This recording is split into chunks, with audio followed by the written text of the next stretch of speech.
appealed to as many people, often through the internet, and it's had remarkable success. And then I have to say that the government joined in, and that's very good. And the combination of the two, I think, is the best. So please, all of you who are listening to this, come to Israel. For the Jewish people, this is your country, this is your home, this is your land, this is your city, and by the way, it's going to remain our city.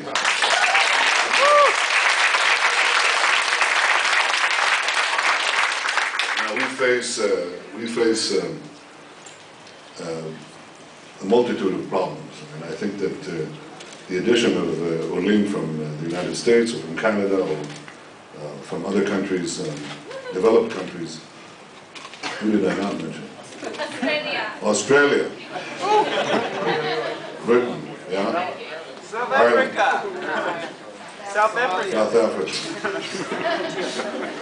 Are there no Argentinians here? You have to do a Jewish Spanish blogger.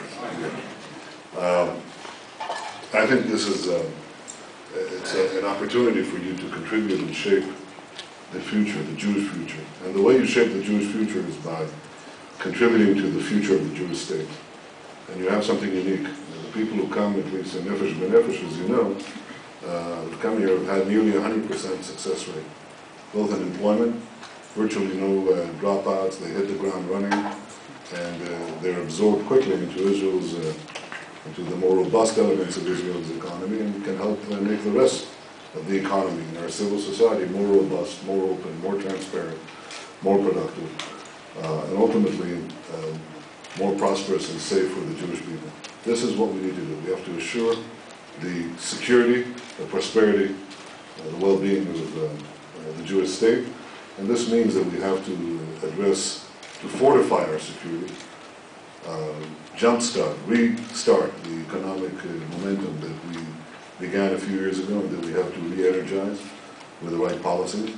And of course, we have to also make substantial changes in our educational system, because we've been falling short on that too. So we have to effect a true reform, the kind we made in the economy. And we have to do the same in the educational system.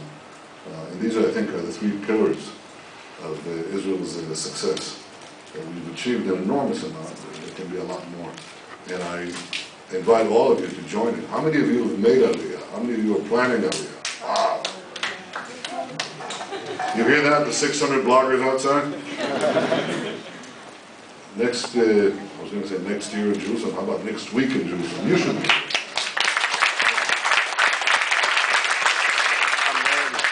Now, any questions?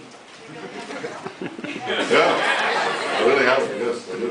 I have a blog.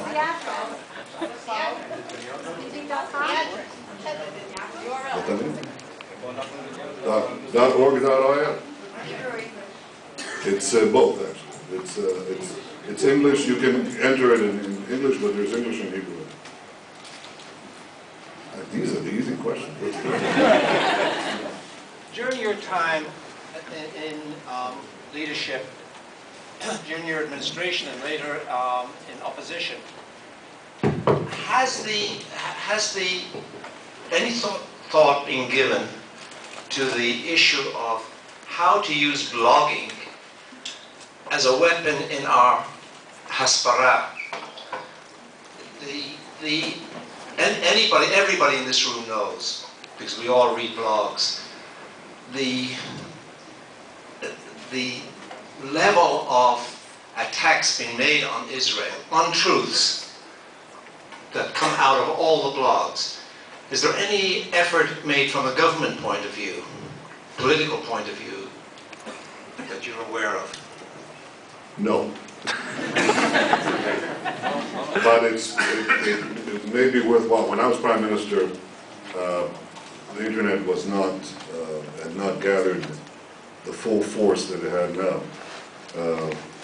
I became really aware of its power only after I left office and went to a place called CERN. You know where CERN is? You heard of CERN? That's where a lot of this stuff came from.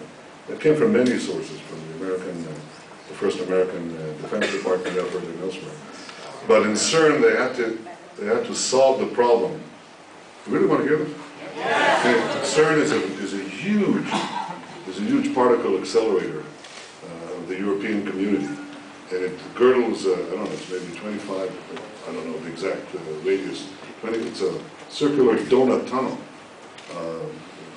many miles in circumference, and it's placed between several European countries.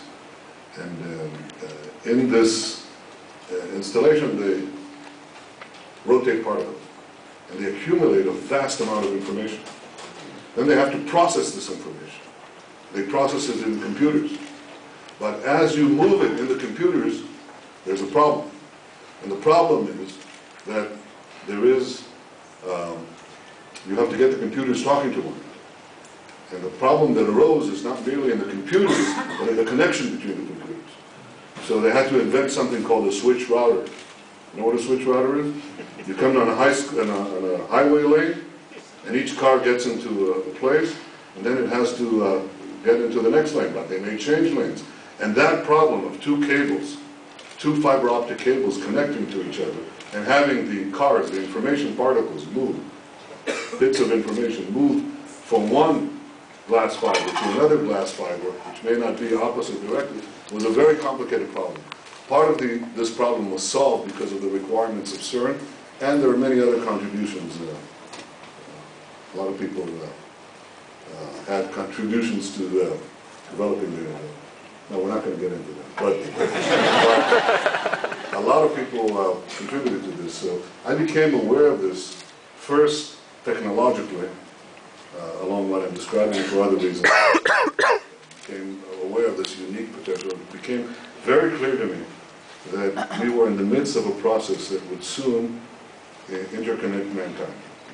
And all humanity would be interconnected. We're the talking creatures.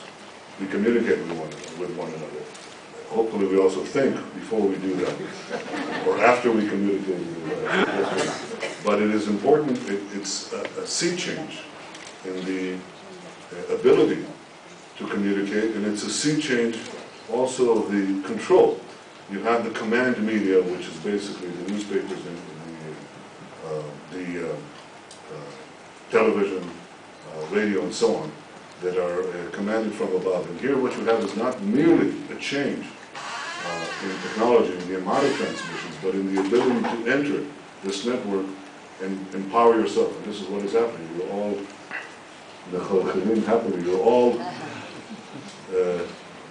kvetching away on your own, and you can have a contact, an audience of thousands of people that you would not otherwise communicate, and they can communicate with you. It takes the power from the top and moves it to the bottom. It's not totally that way, because obviously there are concentrations of media power in the internet, but the attractive thing in the internet, it's democratizing effect. It's the ability to have these communities of bloggers or participants that is different from any other media. Now this can be used and abused. You asked about the abuse of the media.